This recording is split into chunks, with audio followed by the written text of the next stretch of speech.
The federal budget can, at least in theory, serve as a kind of stabilizer for the economy. The reason for this is because while the economy is growing, the federal budget is, you could think of it as borrowing money from the expansion. And then when the economy is in recession, the federal budget is then spending to try to put the money back in. Let's think of it this way. During a recession, the federal budget is going to be in a deficit. The reason for that is because tax revenues will be down, but the federal budget will still be spending the same amount. So they're going to borrow. This keeps spending going during the recession. During an expansion, however, the exact opposite happens. Tax revenues rise and exceed the budget spending.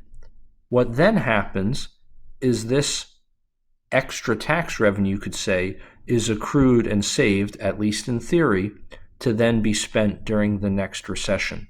This isn't exactly what happens in practice because the government spends so much, but at least in theory, this is how the federal budget would serve to stabilize the economy.